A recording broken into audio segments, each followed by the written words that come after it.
If you'd like to follow along, the scripture for this morning is printed in your worship bulletin. It is a passage from the lectionary found in the Gospel of Luke. During this season of Lent, the lectionary, or the prescribed text for the season, is following the Gospel of Luke. Let me just share a few points that may be of interest in terms of understanding the context in which this event takes place. Jesus, and we know this about the season of Lent, it's a movement, a 40-day process by which Jesus moves from the northern part of Israel down to the city of Jerusalem, and the Passion, where he will be arrested, tried, and crucified. Now, coming from the Galilee, or the northern part, Galileans, or the northern part of Israel, is very different from the southern part of Israel. Still is today. There are a lot of Russian immigrants, actually, in the northern part of Israel. If you watch television there, it'll all be in Russian. Following World War II. Well, in Jesus' day, Galilee was different than Judea, primarily because of history. When the Assyrians conquered that area in the 8th century BC, they only conquered the northern part of the kingdom. They left the southern part, Judea, alone. And of course, Judea got an attitude then that they were better than the northerners simply because they were not destroyed. Actually, they were just a little more political in their resolve.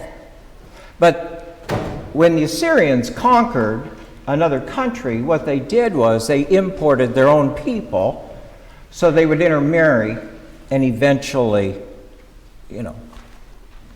they thought the problems or the disagreements would just go away.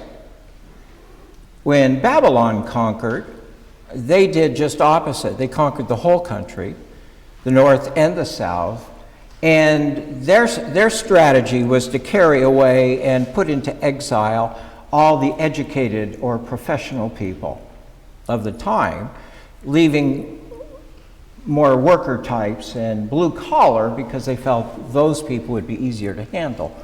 Well, anyway, the temple gets rebuilt and those people come back from Babylon, and the northern kingdom has intermarried. And so, it's different. They would say those are different folk. The northern area of Galilee was also very rebellious. Any number of revolts took place there from the early part of the 1st century all the way through the early part of the 2nd century. And Rome crushed them every time. And when you think of Rome crushing someone, the pictures you see on television of what is happening in Ukraine is what the Russians did, or what the Romans did at the time. You just destroy everything. And then you move your people in and rebuild, and they will be loyal to you.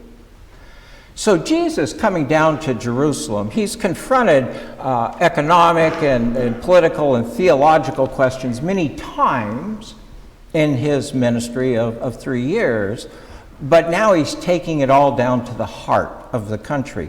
The heart, there's no real separation here of politics and religion.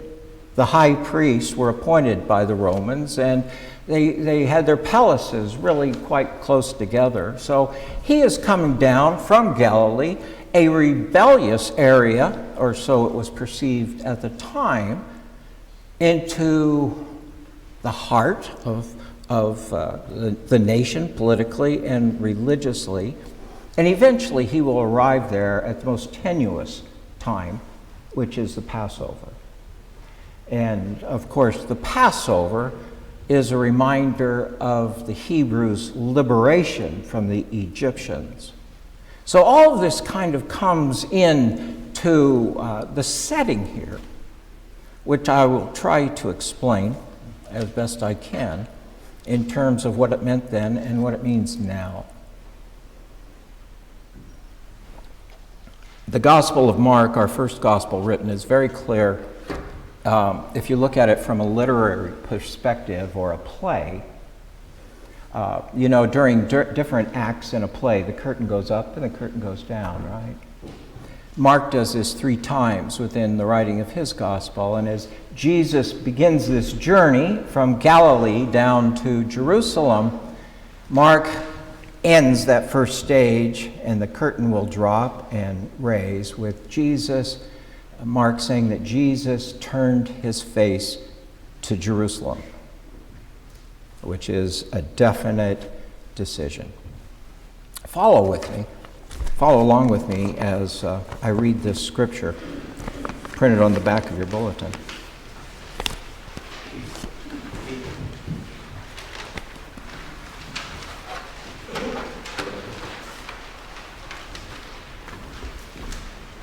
Keith, before you begin reading, Yeah.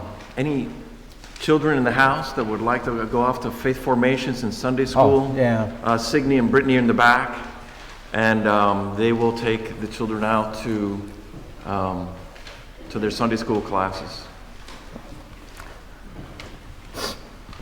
You were afraid I was going to bore them, weren't you? Maybe.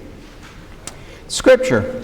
At that time, some Pharisees came to Jesus, and they said to him, "Leave this place and go somewhere else, because Herod wants to kill you."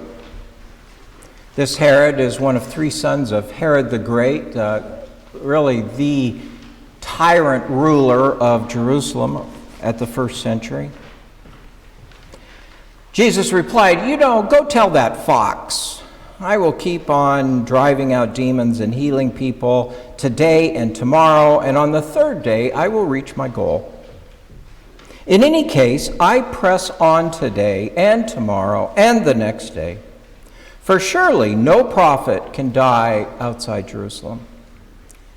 O Jerusalem, Jerusalem, you kill the prophets and you stone those sent to you. How often I have longed to gather your children together as a mother hen gathers her chicks under her wings. And you were not willing. Look at your house. It is left to you desolate. I tell you, you will not see me again until you say, 'Blessed is he who comes in the name of the Lord.'"